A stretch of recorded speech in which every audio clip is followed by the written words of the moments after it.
اپنی نیکیاں چھپانا آپ کی سوچ کا امتحان ہے اور دوسروں کے گناہوں کو چھپانا آپ کے کردار کا امتحان ہے۔ اندر سے ٹوٹ جانا بھی اللہ کا احسان ہوتا ہے۔ جب تک انسان اس کیفیت سے نہیں گزرتا، اس کا صحیح معنوں میں احساس نہیں ہوتا کہ اللہ کے آگے درد اور تڑپ سے سجدہ ریز کیسے ہوا جاتا ہے۔ شیخ سعدی رحمۃ اللہ علیہ فرماتے ہیں، تم اپنی 1000 غلطیوں کے باوجود اپنے آپ سے محبت کرتے ہو، لیکن دوسروں کی ایک غلطی کی وجہ سے اس سے نفرت کیوں کرنے لگ جاتے ہو؟ یا تو خود غلطیاں کرنا چھوڑ دو یا دوسروں کو معاف کرنے کا طریقہ سیکھ لو۔ میری زندگی میں آنے والے تمام گھٹیا لوگوں کا بھی شکریہ، جن سے میں نے یہ سیکھا کہ مجھے ان جیسا نہیں بننا۔ جو لوگ اپنا غصہ اور نفرت ظاہر کر دیتے ہیں، ان سے مت گھبرایا کرو، وہ سچے ہوتے ہیں۔ خود کو ان لوگوں سے بچاؤ جو اپنے احساسات اپنے تک رکھتے ہیں۔ اکثر ایسے لوگ ہی ہمیں نقصان پہنچا رہے ہوتے ہیں اور ہمیں پتہ ہی نہیں ہوتا۔ وقت اور عبادت۔ ہر چیز اپنے وقت پر ہی اچھی لگتی ہے۔ نیکی کمانے کا وقت جوانی ہے۔ افسوسناک بات ہے کہ ہم نیکی اس وقت کرتے ہیں جب برائی کے قابل نہیں رہتے۔ جو رشتے تمہیں تکلیف دیں، ان سے دوری اختیار کر لو، وہ خود لوٹ آئیں گے، مگر اس وقت جب تمہارے دل سے اتر چکے ہوں گے، کیونکہ وہ تمہاری قدر سے نہیں پچھتاوے سے لوٹتے ہیں۔ جس کی دی ہوئی تکلیف سے تم آج رو رہے ہو، وہ کل تمہیں پچھتاوے میں روئے گا۔ مکافات عمل۔ رسول اللہ صلی اللہ علیہ وسلم نے فرمایا، مومن نہ طعنہ دیتا ہے، نہ لعنت کرتا ہے، نہ بری بات کرتا ہے اور نہ ہی بے حیا ہوتا ہے۔ ایک حد کے بعد انسان سب کچھ چھوڑ دیتا ہے، روٹھنا منانا، شکایت کرنا، گلے شکوے، اور پھر دل ایسے ہو جاتا ہے کہ کوئی بات کرے تو بھی ٹھیک، نہ کرے تو بھی ٹھیک۔ سہنے والوں کو اگر صبر آ جائے تو کہنے والوں کی اوقات 2 کوڑی کی رہ جاتی ہے۔ حضرت علی رضی اللہ تعالیٰ عنہ نے فرمایا، حق پر صرف وہ شخص صبر کرتا ہے جو حق کی فضیلت کو اچھی طرح جانتا ہے۔ اے اللہ، مجھے ایسا بنا دے کہ اپنے سارے دل کے ساتھ تجھ سے محبت کروں اور اپنی ساری کوشش تجھے راضی کرنے میں لگا دوں۔ اگر تم بڑے گناہوں سے بچتے رہو گے جن سے تم کو منع کیا گیا ہے، تو ہم تمہارے چھوٹے گناہ معاف کر دیں گے اور تمہیں عزت والی جگہ جنت میں داخل کریں گے۔ درخت سے گرنے والا کوئی پتا ایسا نہیں جس کا اسے علم نہ ہو، تو پھر وہ آنسو جو تیری آنکھ سے ٹپکا، وہ درد جس نے تیرے دل کو بےکل کیا، کیا اس 70 ماؤں سے زیادہ پیار کرنے والے کو اس کی خبر نہیں؟ بس اطمینان رکھ، اس کے ہاں دیر ہے، اندیر نہیں۔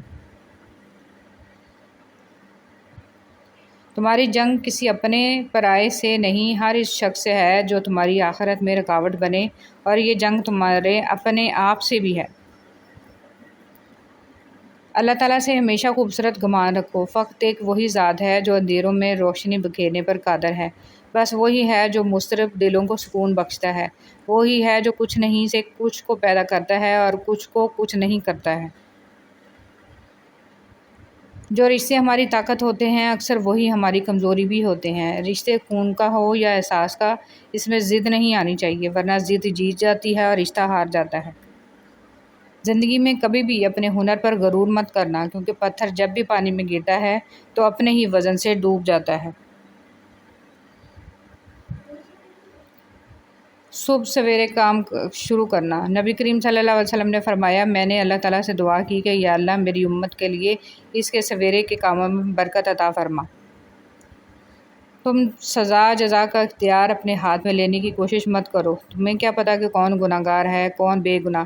یہ علم تو اللہ کے پاس ہے، اور یہ اختیار بھی اس کے پاس رہنے دو۔ ایسا نہ ہو کہ تمہیں بعد میں پچھتانا پڑے۔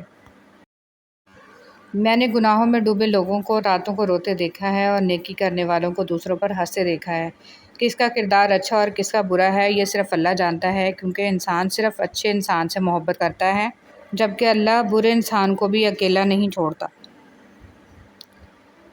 کسی کے تلخ یا غمگین پوسٹ کرنے کا مطلب یہ نہیں ہے کہ انسان محبت میں دھوکہ کھا کر یا عشق میں ناکام ہو کر ایسا کچھ لکھتا ہے۔ اکثر خوش مزاج لوگ بھی بہت تلخ باتیں کہہ اور لکھ جاتے ہیں، کیونکہ کچھ باتیں انسان پسند کرتا ہے، کچھ اس کے مزاج میں ہوتی ہیں اور کچھ وہ زندگی سے سیکھ لیتا ہے۔ ہر بات کی وجہ محبت کا ہو جانا یا محبت کو کھو دینا نہیں ہوتا۔ اور بھی غم ہیں زمانے میں محبت کے سوا۔ ایسی بہت سی تلخ حقیقتیں موجود ہیں جو انسان کو افسردہ کر دیتی ہیں۔ کسی کو خوشی دینا صدقہ ہے، مگر کسی کو دکھ دینا وہ قرض ہے جو آپ کو ایک نہ ایک دن ضرور ملے گا، کسی اور کے ہاتھوں۔ لوگ توڑتے ہی چلے گئے، میں صبر کرتی ہی رہی اور پھر اللہ نے مجھے میرے صبر کا صلہ دے دیا۔ دوستی 5 موتیوں کی ایک خوبصورت مالا ہے، محبت، قربانی، وفاداری، اعتماد، اتحاد۔ اگر ان میں سے ایک موتی بھی ٹوٹ جائے تو ساری مالا بکھر جائے گی۔ حضرت علی رضی اللہ تعالیٰ عنہ نے ارشاد فرمایا، موت حتمی ہے، رزق تقسیم ہو چکا ہے، بس اس کی تاخیر سے تمہیں غمگین نہیں ہونا چاہیے، کیونکہ حرص اسے کھینچ کر نہیں لا سکتی اور پاک دامنی سے واپس نہیں لوٹا سکتی، اور تحمل کرنا مومن کو زیب دیتا ہے۔ نماز کب کام آئے گی؟ فجر مرتے وقت، ظہر قبر میں، عصر منکر نکیر کے سوالات کے وقت، مغرب حساب کتاب کے وقت، عشاء پل صراط پر۔ لقمان حکیم سے پوچھا گیا، کیا کوئی چیز یا لمحہ موت سے بھی زیادہ تکلیف دہ ہوتا ہے؟ تو حکیم لقمان نے فرمایا، ہاں، جب کوئی شریف انسان کسی مجبوری میں کسی کم ظرف انسان کے آگے دستے سوال ہم کسی کے دل میں جھانک نہیں سکتے، یہ جان نہیں سکتے کہ کون ہمارے ساتھ کتنا مخلص ہے، لیکن وقت اور رویے جلد ہی یہ احساس دلا دیتے ہیں۔ جن سے تعلق رکھنا ہو ان سے بحث نہیں کی جاتی، اور جن سے تعلق نہ رکھنا ہو ان سے بحث کا کوئی فائدہ نہیں ہوتا۔ حضرت علی رضی اللہ تعالیٰ عنہ فرماتے ہیں، کبھی کسی کو دھوکہ مت دینا، اگر کسی کو چھوڑنا ہو تو وجہ بتا کر چھوڑنا، وجہ بنا کر نہیں، ورنہ اس شخص کا ایک ایک آنسو تمہاری زندگی تباہ کر دے گا۔ ہر بات پر ہاں میں ہاں ملانا منافقوں کی عادت ہے۔ حضرت علی رضی اللہ تعالیٰ عنہ۔ اللہ سے مانگنا کبھی مت چھوڑنا، اللہ نے تو ابلیس کو بھی دیا جو اس نے مانگا، اور تم اپنے آپ کو کتنا ہی گناہ گار سمجھتے ہو، اللہ کو پکارنا مت چھوڑنا۔ نبی کریم صلی اللہ علیہ وسلم نے ارشاد فرمایا، تم اللہ تعالیٰ سے ایسی حالت میں دعا کیا کرو کہ تم قبولیت کا یقین رکھا کرو، اور یہ جان رکھو کہ اللہ تعالیٰ غفلت سے بھرے دل سے دعا قبول نہیں کرتا۔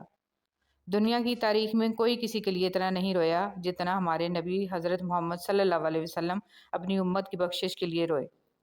ایمان مکمل کرنے والے 3 اعمال۔ حضرت انس رضی اللہ تعالیٰ عنہ سے روایت ہے کہ نبی کریم صلی اللہ علیہ وسلم نے ارشاد فرمایا، 3 خوبیاں جس شخص میں پائی جائیں، اس کا ثواب اور بدلہ اللہ تعالیٰ کے ہاں واجب ہو گیا اور اس کا ایمان بھی مکمل ہو گیا۔ اچھے اخلاق جن کے ساتھ لوگوں میں زندگی گزارے، ایسا تقوی جو اس کو گناہوں سے بچا سکے، ایسی بردباری، تحمل مزاجی اور صبر جو اس کو نادان آدمی کے ساتھ نادانی سے پیش آنے سے روک سکے۔ اکثر لوگ شکر نہیں کرتے۔ شروع اللہ کے نام سے جو بڑا مہربان نہایت رحم والا ہے۔ خدا ہی تو ہے جس نے تمہارے لیے رات بنائی کہ اس میں آرام کرو، اور دن کو روشن بنایا کہ اس میں کام کرو۔ بے شک خدا لوگوں پر فضل کرنے والا ہے، لیکن اکثر لوگ شکر نہیں کرتے۔ اللہ کو بتایا کریں، اپنے دل کی کیفیت اس سے بتایا کریں کہ آپ کیا محسوس کر رہے ہیں، کتنی تکلیف میں ہیں۔ آپ یقین کریں وہ بہت پیار سے سنے گا، اس کے سامنے رو لینے سے ہی آپ کے دل میں سکون اترے گا، بے شک وہ دلوں کا امراض ہے۔ نبی کریم صلی اللہ علیہ وسلم نے فرمایا، سود کا 1 درہم جانتے بوجھتے کھانا 36 مرتبہ زنا کرنے سے بدتر ہے۔ فرمان مصطفیٰ صلی اللہ علیہ وسلم، جو اپنے والدین کے ساتھ اچھا برتاؤ کرتا ہے اس کے لیے خوشخبری ہے کہ اللہ پاک اس کی عمر میں اضافہ کر دیتا ہے۔ نبی کریم صلی اللہ علیہ وسلم نے فرمایا، جو شخص اپنی زبان کو روکے رکھتا ہے اللہ اس کے عیبوں کو چھپا لیتا ہے۔ رسول صلی اللہ علیہ وسلم کی نصیحتیں۔ معاذ بن جبل رضی اللہ تعالیٰ عنہ سے مروی ہے کہ رسول صلی اللہ علیہ وسلم نے فرمایا، انہیں کسی قوم کی طرف بھیجا تو انہوں نے کہا، اے اللہ کے رسول، مجھے نصیحت کیجیے۔ آپ صلی اللہ علیہ وسلم نے فرمایا، سلام کو عام کرو اور کھانا کھلاؤ، اور اللہ سے اس طرح حیا کرو جس طرح تم اپنے گھر کے کسی فرد سے حیا کرتے ہو، اور جب گناہ کرو تو اس کے بعد نیکی کرو، اور جتنا ہو سکے اپنا اخلاق اچھا کرو۔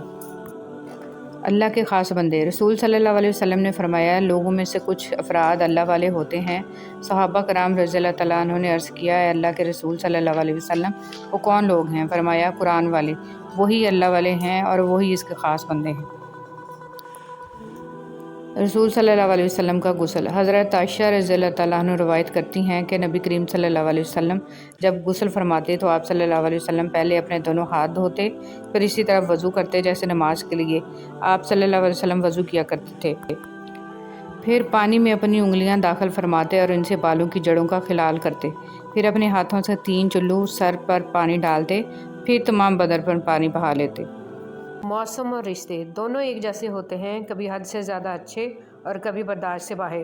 فرق بس اتنا ہے کہ موسم جسم کو تکلیف دیتا ہے اور رشتے روح کو۔ قسمت پہیے کے چکر کی مانند گھومتی ہے، جو کبھی اوپر جاتا ہے اور کبھی نیچے آتا ہے۔ تم بھی جب اوپر جاؤ تو نیچے والوں کا ہاتھ تھام لیا کرو، کیونکہ اگلے چکر میں تمہیں ان کی ضرورت پڑ جائے گی۔ میں لوگوں کو اس لیے برا نہیں سمجھتی کہ ان کی بے رخی نے میرا رخ سیدھا کر دیا اور میں نے اپنے رب کی طرف دیکھنا شروع کر دیا ہے۔ نماز کے 7 انعام: روزی میں برکت، تندرستی، نیک اولاد، خوشحال گھر، دنیا میں عزت، میدان حشر میں جام کوثر اور آخرت میں جنت۔ حضرت محمد صلی اللہ علیہ وسلم پر درود بھیجنا۔ ایک روز حضرت جبرائیل علیہ السلام آپ صلی اللہ علیہ وسلم کے پاس آئے اور کہا، میں دنیا کے سارے درختوں کے پتے گن سکتا ہوں، پانی کے قطرے اور ریت کے ذرے سارے گن سکتا ہوں، لیکن اس شخص پر اللہ تعالیٰ کی رحمتوں کی تعداد نہیں گن سکتا جو آپ صلی اللہ علیہ وسلم پر درود بھیجتا رہتا ہے۔ سبحان اللہ۔ نہیں ہوں گی جنت میں سب کچھ ہوگا مگر 6 چیزیں نہیں ہوں گی: موت نہیں ہوگی، نیند نہیں ہوگی، حسد نہیں ہوگا، نجاست نہیں ہوگی، بڑھاپا نہیں ہوگا، داڑھی نہیں ہوگی بلکہ داڑھی کے بغیر جوان ہوں گے۔ حضرت محمد صلی اللہ علیہ وسلم کے چند معجزات۔ آپ صلی اللہ علیہ وسلم کا سایہ زمین پر نہیں پڑتا تھا۔ آپ صلی اللہ علیہ وسلم پہ کبھی مکھی نہیں بیٹھتی تھی۔ آپ صلی اللہ علیہ وسلم کو کبھی جمائی نہیں آئی تھی۔ آپ صلی اللہ علیہ وسلم جیسے آگے دیکھتے تھے ویسے ہی پیچھے دیکھتے تھے۔ آپ صلی اللہ علیہ وسلم جس جانور پہ سوار ہوئے وہ کبھی نہ بدکا نہ بھاگا۔ آپ صلی اللہ علیہ وسلم کے پسینے میں خوشبو تھی۔ آپ صلی اللہ علیہ وسلم جس پانی میں اپنا لعاب دہن ڈالتے وہ میٹھا ہو جاتا، اور آپ صلی اللہ علیہ وسلم کو پہاڑوں اور درختوں سے سلام کی آواز آتی تھی۔ سبحان اللہ۔ انسان جب اندر سے ٹوٹ جائے تو کسی بھی ماحول سے خوش نہیں ہوتا، چاہے آس پاس بہت محبت اور احساس کرنے والے لوگ ہی کیوں نہ ہوں۔ وہ سمجھا جاتا ہے، حالانکہ ایسا نہیں ہوتا۔ وہ سب جانتا اور سمجھتا ہے، بس وہ اپنے صبر کی وجہ سے لوگوں کی گھٹیا حرکات کو نظر انداز کر دیتا ہے۔ حضرت علی رضی اللہ تعالیٰ عنہ نے ارشاد فرمایا، جو شخص تم پر غصہ کرے مگر پھر بھی تعلق ختم نہ کرے، وہ برے وقت میں تمہارا سچا ساتھی ہے۔ جذبات کی وضاحت دینے میں ناکام ہو جائیں تو اس وقت سب کچھ اللہ پر چھوڑ کر پیچھے ہٹ جانا چاہیے۔ ہمیشہ اپنے رب سے پورا امید رہو، کیونکہ اس پوری دنیا میں جتنی جلدی رب راضی ہوتا ہے اتنی جلدی کوئی بھی راضی نہیں ہوتا۔ یہ غم اور مصائب ہمیں ہماری اوقات میں رکھنے کے لیے آتے ہیں۔ جب کبھی ہم انا میں اڑنے لگتے ہیں یا جفا میں حد سے بڑھ جاتے ہیں تو یہ ہمیں ہمارے مقام پر واپس چھوڑنے آ جاتے ہیں۔ اشفاق احمد۔ 4 بیویوں پہ راضی لوگ 4 بیٹیوں پہ رونے لگتے ہیں۔ تکلیف: کبھی بھی کسی کو تکلیف مت دیں۔ جانداروں کو دی جانے والی تکلیف یقیناً آپ کی دعاؤں کی قبولیت میں رکاوٹ بھی بن جاتی ہے، اور آخرت کا حساب الگ سے دینا ہوتا ہے۔ فجر میں قرآن: اے پیغمبر، سورج ڈھلنے کے وقت سے لے کر رات کے اندھیرے تک نماز قائم کرو اور فجر کے وقت قرآن پڑھنے کا اہتمام کرو۔ بے شک صبح کے قرآن میں فرشتے حاضر ہوتے ہیں۔ میں بہت خوش ہوں کیونکہ مجھے کسی سے کوئی امید نہیں ہے سوائے اللہ تعالیٰ کی ذات سے۔ وہی میرا رب ہے، وہی میرا سب ہے۔ حضرت علی رضی اللہ تعالیٰ عنہ نے ارشاد فرمایا، جب کبھی کسی ضرورت مند کی آواز تمہارے کانوں تک پہنچے تو اللہ کا شکر ادا کیا کرو، کیونکہ اللہ نے اپنے بندے کی مدد کے لیے تمہیں پسند کیا ہے، ورنہ وہ اکیلا ہی کافی ہے سب کے لیے۔ سنہری حروف: دل میں اترنے کے لیے سیڑھیوں کی نہیں بلکہ اچھے الفاظ اور اچھے اخلاق کی ضرورت ہوتی ہے۔ حضرت حسن رضی اللہ تعالیٰ عنہ نے فرمایا، انسان کی تباہی 3 چیزوں میں ہے: تکبر، حرص اور حسد۔ معاشرے کے بدترین لوگ وہ ہیں جو کمزور کی غلطی پر شور مچاتے ہیں اور طاقتور کی غلطی پر مجرمانہ خاموشی اختیار کرتے ہیں۔ حضرت محمد صلی اللہ علیہ وسلم نے ارشاد فرمایا، مریض کی عیادت کرنے والا واپس آنے تک جنت کے باغ میں رہتا ہے۔ یا اللہ رحم فرما، ساری کی ساری چالاکیاں اور ہوشیاریاں صرف دنیا میں ہی ہیں۔ اس کو بیوقوف بنا لیا، اسے جھوٹ بول لیا، اسے دھوکہ دے دیا، لیکن یاد رکھیں جو کچھ آپ کر رہے ہیں وہ ہواؤں میں نہیں اڑ رہا، فرشتے لکھ رہے ہیں اور اللہ تعالیٰ دیکھ رہا ہے۔ یا اللہ ہمیں معاف کر دے۔ سانپ کو کس جگہ پھینکا گیا؟ اللہ نے اس سانپ کو جس کے منہ میں بیٹھ کر شیطان جنت تک پہنچا اور آدم کو بہکایا، اس سانپ کو اصفہان میں پھینکا۔ دوست بنانے سے پہلے کبھی کسی کے چہرے کو مت دیکھ بلکہ اس کے اخلاق اور چاہت کو دیکھ، کیونکہ اگر سفید رنگ میں وفا ہوتی تو نمک زخموں کی دوا ہوتی۔ جھوٹ کا بھی ایک ذائقہ ہوتا ہے، خود بولو تو میٹھا لگتا ہے اور کوئی اور بولے تو کڑوا لگتا ہے۔